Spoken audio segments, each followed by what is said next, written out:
Did you know that colorectal cancer is the leading cancer killer among people aged 20 to 49? To have such a large percentage of people dying unnecessarily because of their eating habits really says something about the addictive nature of food.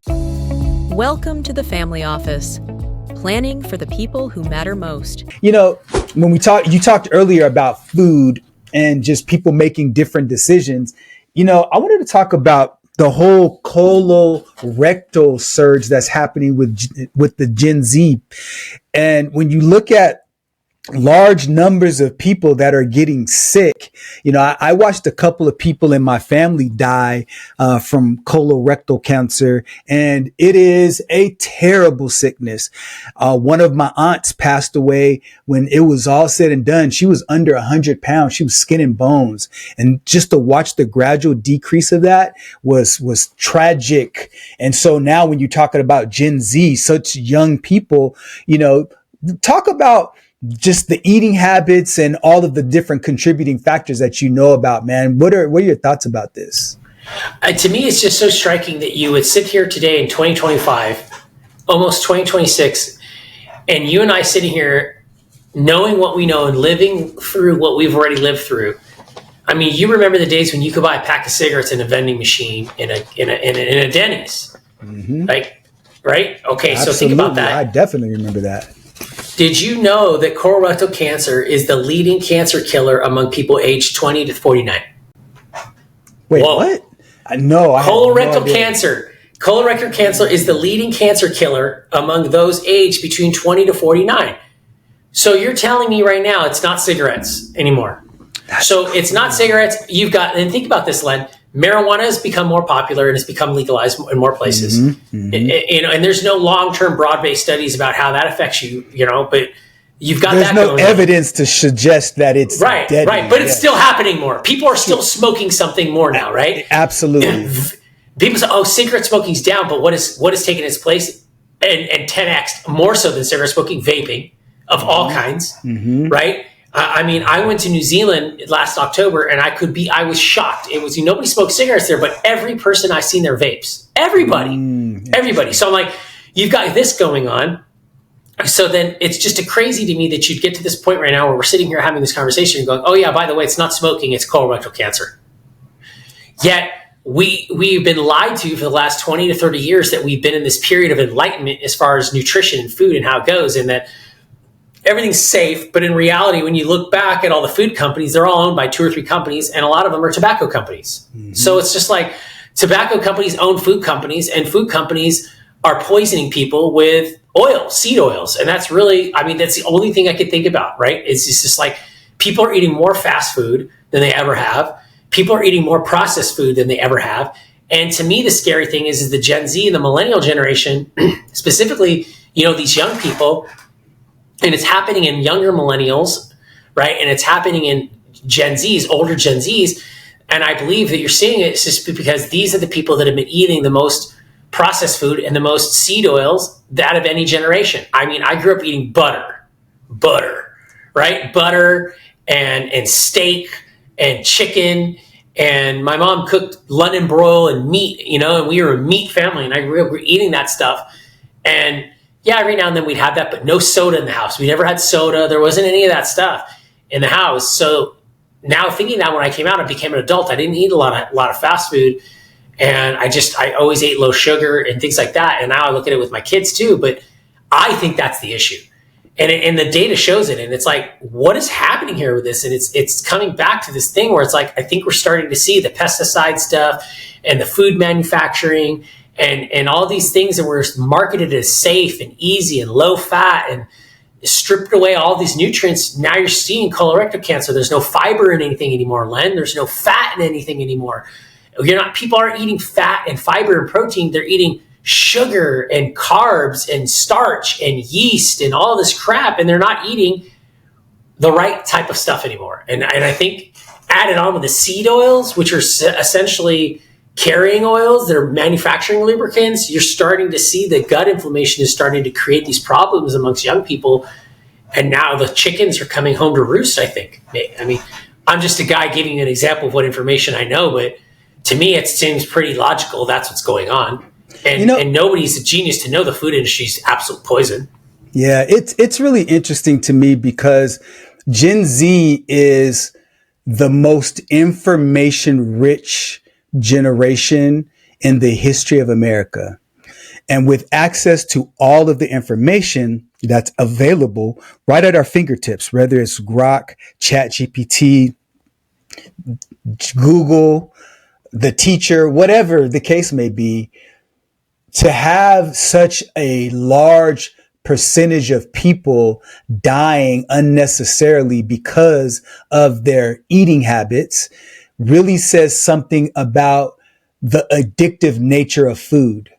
Because if I eat chicken, steak, salad, at some point in time, my body's going to say, you know what? I don't really want any more. I'm done. I'm full. I don't need any more food.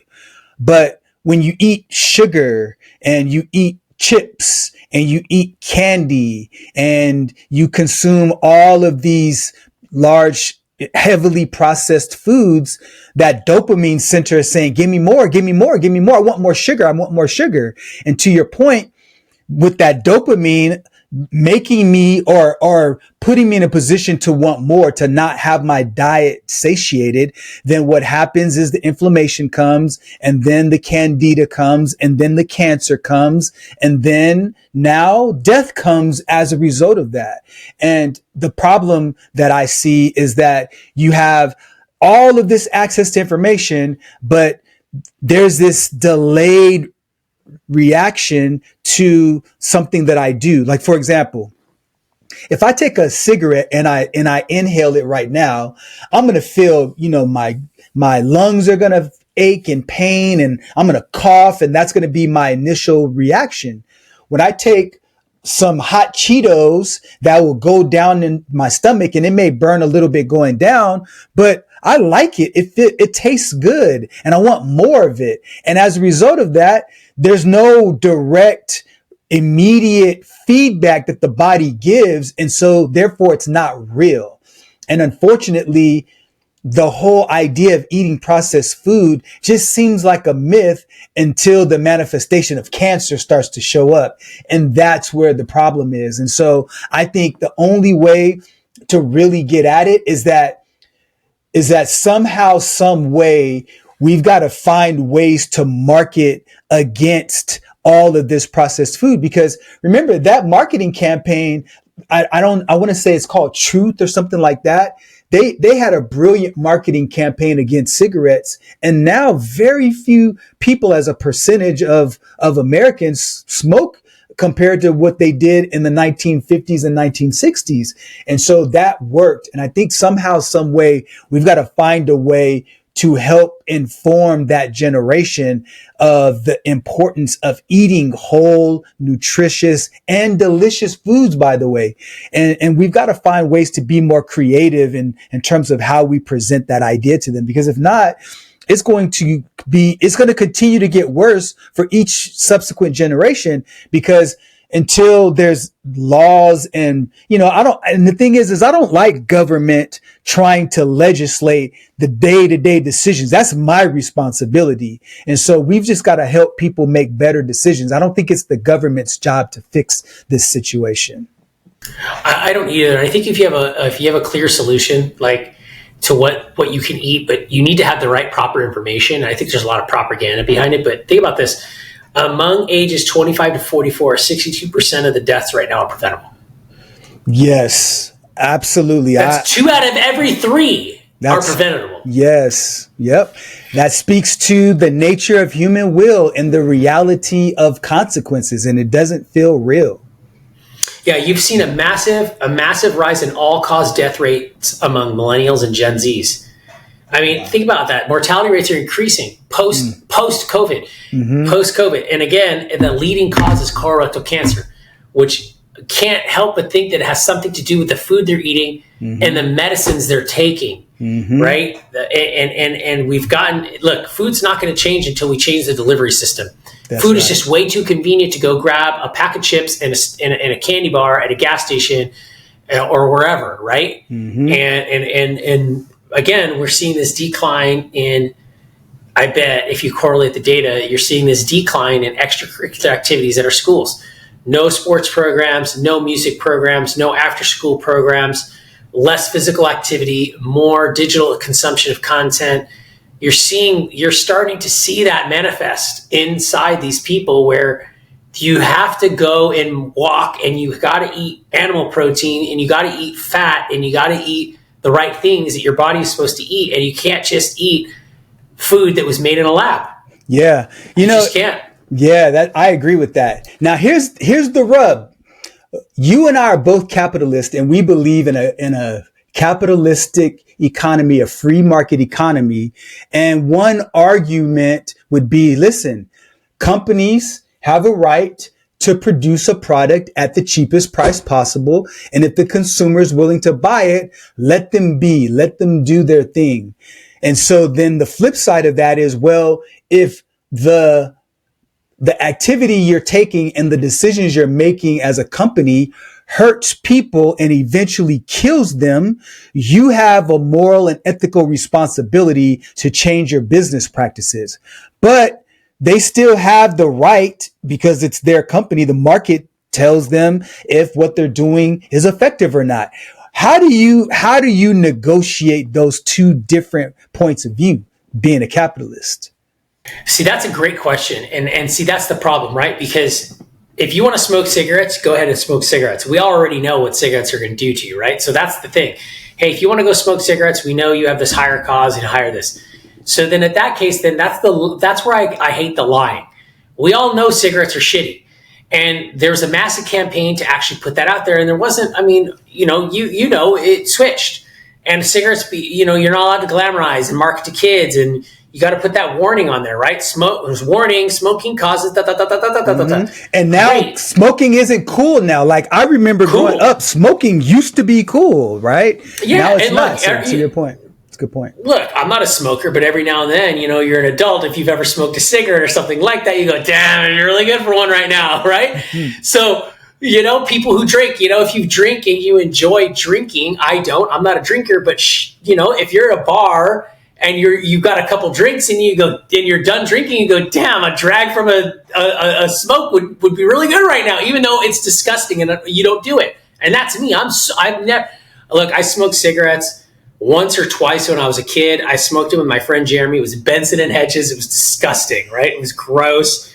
I smoked cloves when I was in high school. Every now and then when I was in my 20s, when I drink, I do it. It felt good, right? And that was it. I don't do it anymore.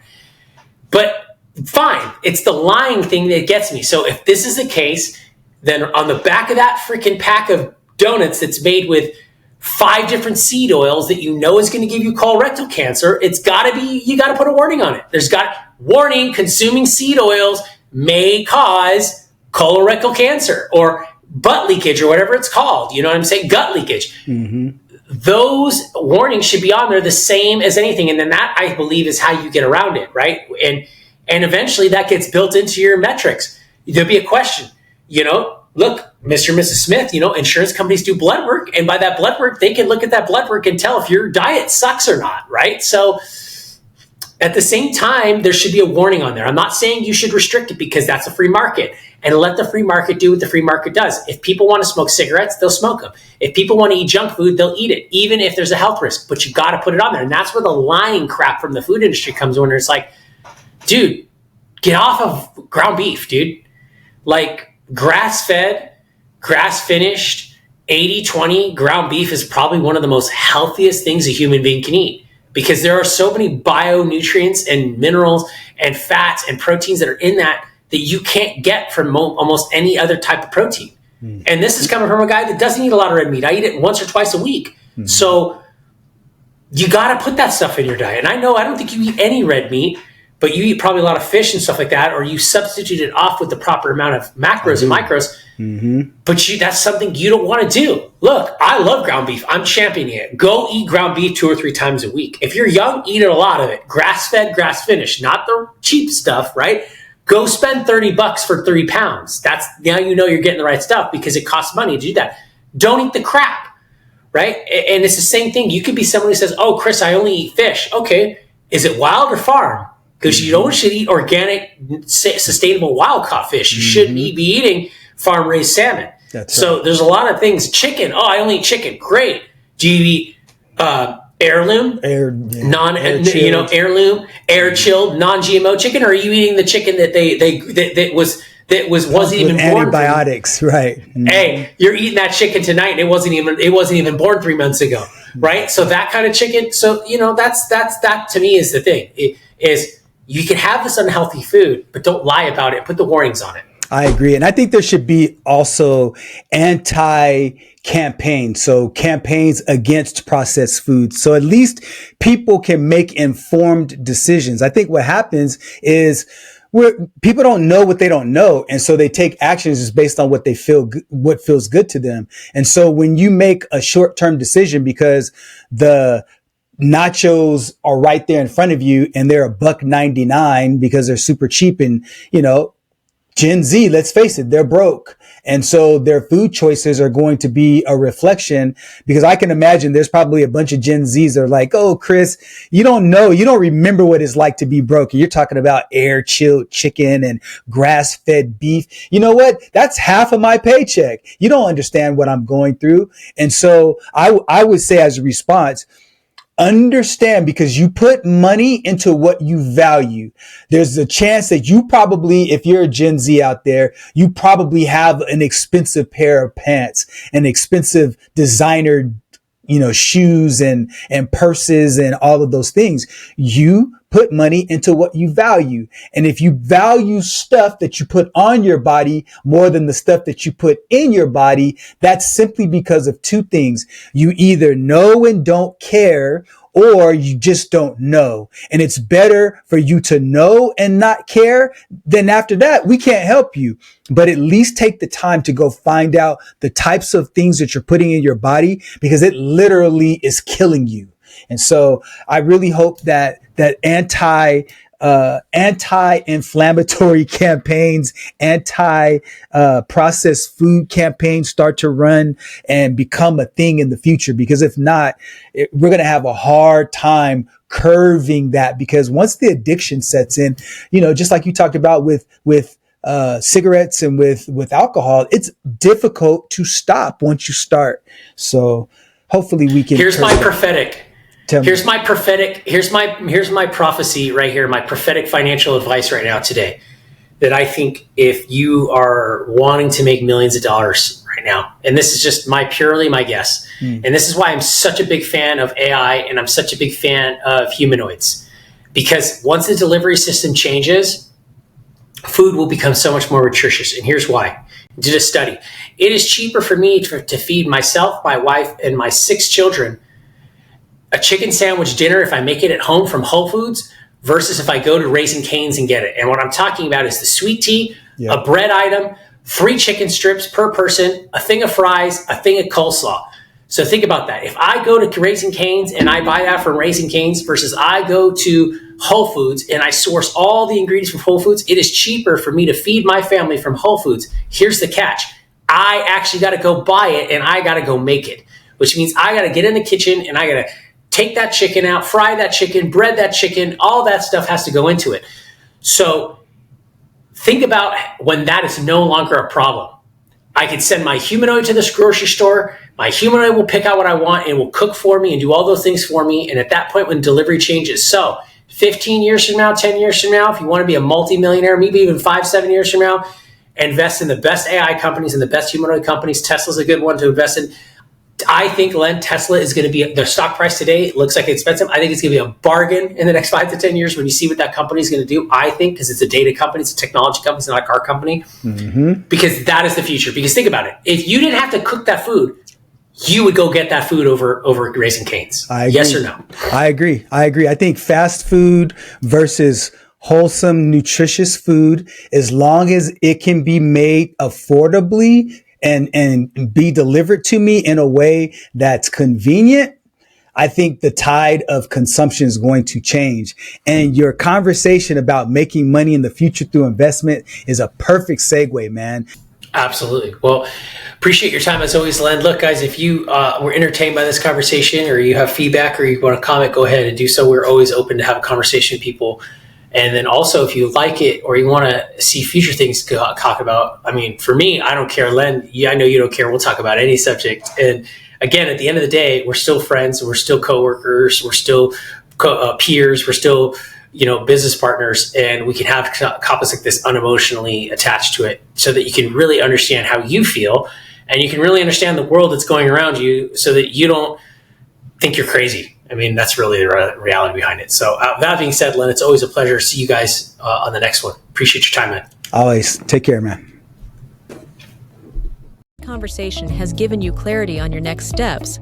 Please share this episode with someone who's walking the same path. Don't forget to like and subscribe so you won't miss future episodes. And remember, planning ahead isn't just prudent, it's an act of care. Thanks for joining us, and we'll see you next time on The Family Office.